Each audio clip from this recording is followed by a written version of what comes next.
Salut les amis, super content de vous retrouver cette semaine et pour cette nouvelle vidéo, j'avais envie de vous parler un petit peu de mes attentes pour la saison, entre ce qu'on a envie de voir et ce qu'au contraire, on préfère un petit peu laisser de côté. Alors je vous passe en revue ma petite sélection, c'est parti.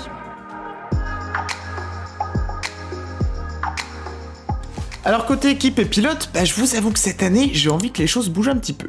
Alors les pros Red Bull, je vous arrête tout de suite, j'ai absolument rien contre Max Verstappen, bien au contraire, je dois même vous dire que je suis quand même assez admiratif de son niveau de performance, mais bon, on va pas se mentir, revivre la procession de 2023 avec 21 succès d'une même équipe, dont 19 du même pilote, on pourrait peut-être s'en passer.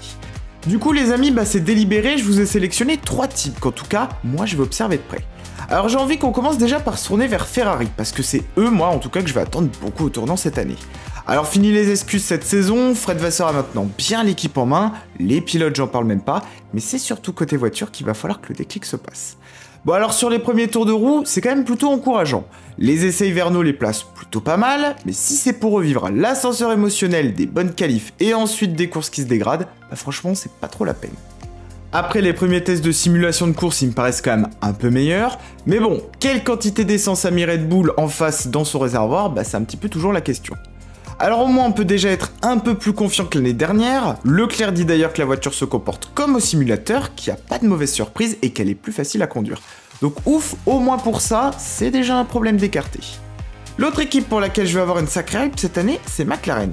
Parce que quand on voit à quel point ils ont été capables de nous pondre une voiture aussi vite, aussi performante, je me dis que ça en dit long quand même sur leur capacité de progression, leur flexibilité, puis aussi sur leur compréhension de la voiture. Mais moi c'est surtout côté pilote en fait que ça m'intéresse le plus.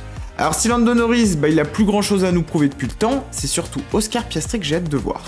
Il va déjà connaître tous les circuits, il aura une année d'expérience, il se sera aussi habitué au rouage dans l'équipe, et quand on voit comment il a été capable de s'approcher de Lando, franchement c'est quand même assez prometteur pour 2024, et il a placé la barre assez haut pour sa saison de rookie, alors faudra pas qu'il nous déçoive. Et justement, en parlant de déception, c'est Alpine, cette année que je vais avoir aussi dans le collimateur. Alors la voiture elle paraît quand même pas très bien née, et c'est justement là à mon avis qu'on va voir ce que l'équipe a dans le ventre, et là je vous le dis, on va pouvoir directement faire la comparaison vis-à-vis de McLaren et l'année passée. Bon, on n'a pas encore le cœur net, mais les simulations le disent, la voiture est trop lourde, avec une aéro pas efficace, et surtout, elle n'est pas performante.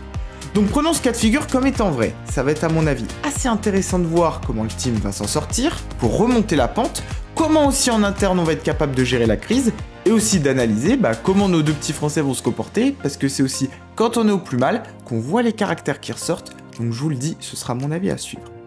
En tout cas, voilà, c'était mon petit zoom côté pilote et équipe, mais évidemment, il n'y aura pas que ça, alors on voit la suite ensemble, c'est parti. Alors il y a un autre aspect à mon avis qui va être intéressant cette saison, ça se passe du côté des innovations.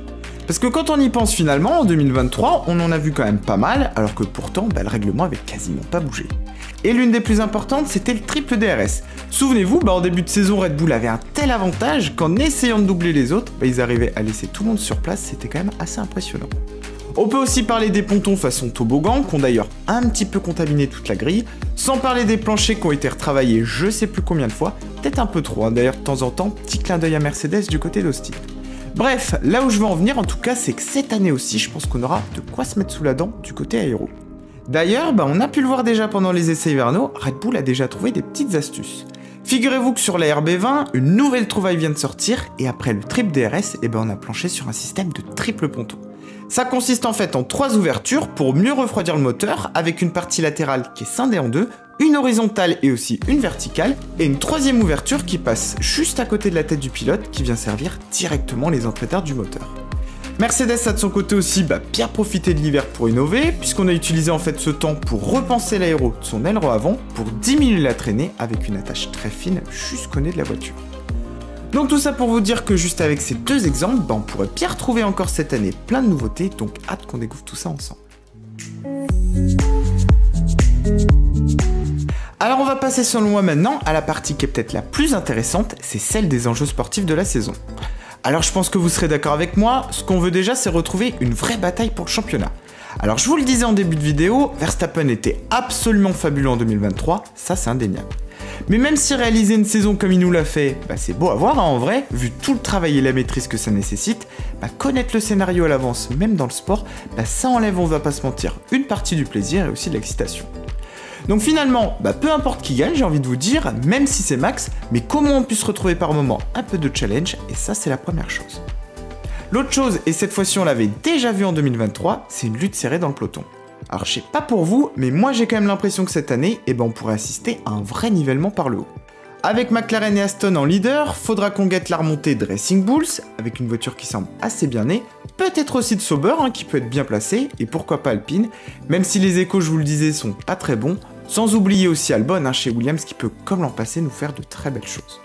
Alors moi je vais m'y risquer, j'aimerais bien voir une victoire d'un outsider en 2024, alors un pilote McLaren c'est ce qui me semble en tout cas le plus probable, ou bien un Fernando Alonso, mais en tout cas ça nous redynamisera un peu la saison, ça c'est sûr. Au-delà de ça, la météo elle pourra aussi je pense nous amener une petite touche de piquant, façon déluge en fin de course, Monaco ou Zandvoort, et je pense qu'on aura un cocktail 2024 qui pourrait être vraiment pas mal. Donc si je résume, des innovations, des équipes à la lutte, des crises à gérer et un peu de suspense au niveau du ciel, ça en tout cas c'est ma wishlist de 2024. Maintenant les amis, c'est votre tour. Dites-moi ce que vous attendez le plus de cette année, qu'est-ce qui sera selon vous la recette d'une bonne saison et qu'est-ce que vous aimeriez voir. À vos claviers, c'est parti. Voilà les amis en tout cas pour cette petite vidéo, j'espère qu'elle vous a plu, que vous avez aimé ce format. Je compte sur vous en tout cas pour liker et aussi pour vous abonner, vous savez d'ailleurs que c'est le meilleur moyen de me soutenir. Et en plus de ça, vous serez comme ça au courant de toute l'actu. Moi je vous retrouve en tout cas très vite, alors d'ici là, bon week-end F1 à tous et à bientôt sur la chaîne.